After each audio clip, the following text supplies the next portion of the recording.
Deep beneath the bustling streets of New York City, a constant rhythm unfolds. It is the sound of the subway. Trains rumble through dark tunnels. They carry millions of people every single day. This system is the city's circulatory system. It connects the far-flung boroughs, Manhattan, Brooklyn, Queens, and the Bronx. All are linked by these steel ribbons. It is an essential part of New York life. The subway is far more than just a way to travel. It is a uniquely New York experience. It is a great equalizer, a shared public square. People from every corner of the world, from all walks of life, find themselves together here.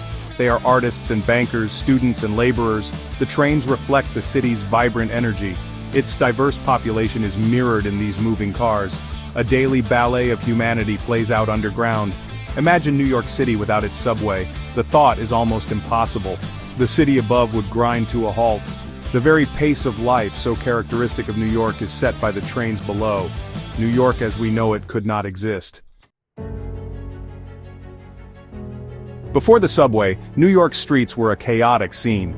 The city was growing rapidly in the late 19th century. Horse-drawn omnibuses and streetcars struggled. They moved slowly through crowded thoroughfares. Mud, manure, and constant gridlock were common. Elevated trains offered some relief, casting shadows on the streets below, but a more comprehensive solution was desperately needed. The city was choking on its own growth. An inventor named Alfred Ely Beach had a visionary idea. In 1870, he secretly built a short pneumatic transit line. It ran under Broadway, powered by a giant fan. This beach pneumatic transit was a marvel of its time. It offered a luxurious, albeit brief, ride. Passengers marveled at its smooth, quiet operation. It was a glimpse into a possible future of underground travel. But political and financial hurdles prevented its expansion. The Great Blizzard of 1888 delivered a harsh lesson. A monstrous snowstorm buried the East Coast. New York City was paralyzed for days on end. The need for an all-weather protected transit system became undeniable. The official start of subway construction was March 24, 1900. Mayor Robert Van Wyck broke ground near City Hall. It was an immense undertaking, a feat of engineering and sheer will. Workers, known as sandhogs, faced daunting challenges. They battled hard bedrock in northern Manhattan. They navigated soft, watery soil further downtown. They used picks, shovels, steam-powered equipment, and dynamite. The city above continued its life, unaware of the struggle below. The primary method of construction was cut and cover. This meant digging up major city streets. Workers would excavate a massive trench. They built the subway tunnel within this open cut. Then they covered it over and rebuilt the street. This process caused enormous disruption to city life. Businesses suffered, traffic was rerouted, and noise was constant. But it was the most practical way to build quickly. The labor force was largely composed of recent immigrants, men from Italy, Ireland, Eastern Europe, and African Americans from the South. They toiled in dangerous and often brutal conditions. Cave-ins, explosions, and accidents were tragically common. Their contribution was fundamental to the subway's existence.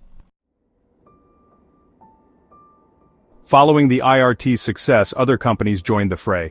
The Brooklyn Rapid Transit Company, or BRT, later BMT, expanded its network. It connected Brooklyn to Manhattan, tunneling under the East River. Later, the city itself financed the Independent Subway System, or IND.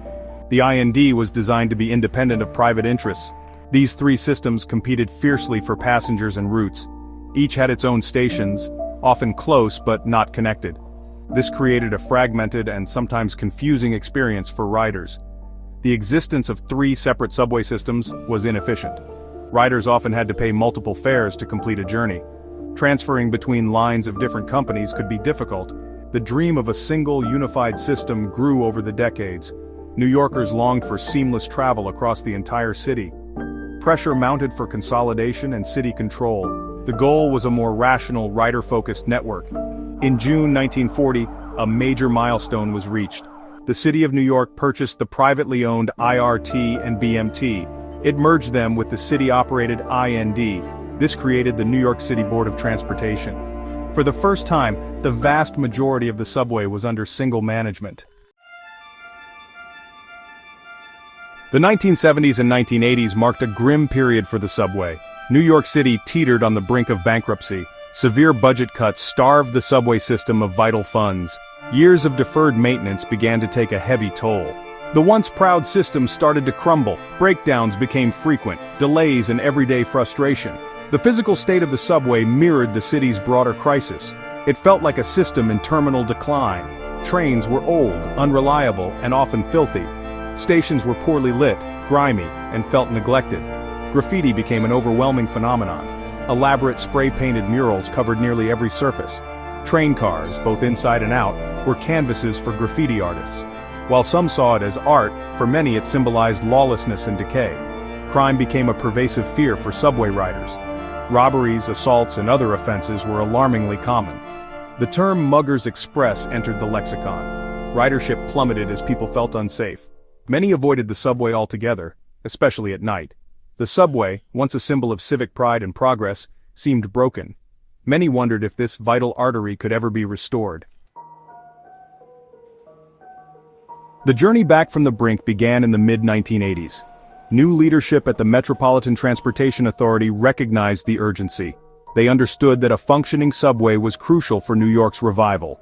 A multi-billion-dollar capital program was launched. The goal was ambitious, to rebuild the entire system. This required immense investment and sustained effort. It was a declaration that the city would not let its subway die. A systematic approach to tackling decades of neglect was initiated. One of the first and most visible battles was against graffiti. A relentless campaign was waged to clean the trains. Cars were scrubbed, painted, and protected with new coatings. If a tagged train was found, it was pulled from service immediately. This sent a clear message: order was being restored. Slowly, the silver gleam of clean trains returned to the tracks. It was a symbolic victory, boosting morale and changing perceptions. Beyond aesthetics, fundamental improvements were made. Thousands of new, modern subway cars were purchased. They were air-conditioned, better lit, and more reliable. Miles of worn-out track were replaced. Signal systems were slowly upgraded. Stations were renovated, cleaned, and made brighter. By the 1990s, the subway was noticeably improving. The morning of September 11, 2001, brought unimaginable horror. Terrorist attacks destroyed the World Trade Center. The subway lines running beneath the complex suffered catastrophic damage. The Cortlandt Street station on the one line was obliterated. Tunnels filled with debris, smoke, and water from broken mains. The city and its subway system faced an unprecedented crisis. The heart of Lower Manhattan's transit network was severed. Yet, even in the midst of chaos, the subway demonstrated its vital importance. Before the towers fell, trains continued to run. They helped evacuate tens of thousands of people from Lower Manhattan. Subway workers acted with courage and professionalism. They guided passengers to safety, often at great personal risk. In the aftermath, the system became a lifeline for emergency responders. Its resilience shone through the darkness of that tragic day. Service was restored remarkably quickly in many surrounding areas. 11 years later, another crisis struck, Hurricane Sandy in October 2012. The superstorm brought a massive storm surge into New York Harbor. Salt water inundated low-lying areas, including many subway tunnels. The South Ferry Whitehall Street station was completely flooded. Several lines were knocked out of service for days, weeks, or even months. The recovery from Hurricane Sandy was a monumental effort. The subway had to adapt to a new environmental reality. Despite its age and immense challenges, the New York City subway continues to evolve. A long-awaited dream, the 2nd Avenue subway saw its first phase open in 2017. This new line brought relief to the heavily congested Lexington Avenue line. It was the most significant expansion of the system in decades. Further phases are planned, extending the line north into Harlem. Other projects include station accessibility upgrades with new elevators. Modern signaling systems are slowly being installed to improve capacity. The commitment to improving and expanding the system endures. One of the subway's most remarkable features is its 24/7 operation. Very few transit systems of this scale and complexity run around the clock. This constant service is woven into the fabric of New York life. It supports the city's nighttime economy and its city that never sleeps reputation. Workers on late shifts, early risers, and night owls all depend on it. Keeping such an old system running non-stop is an incredible operational feat. Maintenance must be carefully scheduled around this continuous service. The COVID-19 pandemic, beginning in early 2020, presented an unprecedented challenge. Ridership plummeted by over 90% as the city went into lockdown.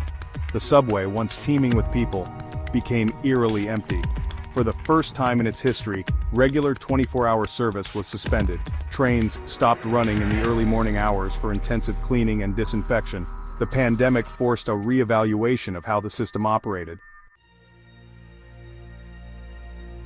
The New York City subway is far more than just a mode of transportation. It is more than steel tracks, tunnels, and rumbling trains. It is a powerful symbol of New York City itself. It embodies the city's relentless energy, its diversity, its resilience. It reflects the grit and determination of New Yorkers. The constant motion underground mirrors the city's own ceaseless drive. It is an icon recognized around the world. For over 120 years, the subway has been an integral part of the city's story. It has witnessed history unfold, from world wars to technological revolutions. It has carried generations of New Yorkers to work, to school, to new lives. Countless individual stories are woven into its fabric. Moments of joy, sorrow, chance encounters, and quiet contemplation. The echoes of millions of journeys resonate within its tunnels. The subway is one of New York's great democratic spaces. It brings together people from every conceivable background. It is a place where social barriers often seem to dissolve. This shared experience fosters a unique urban culture. It is a common thread in the lives of millions. It connects not just places but also people. This intricate network is woven into the very soul of the city.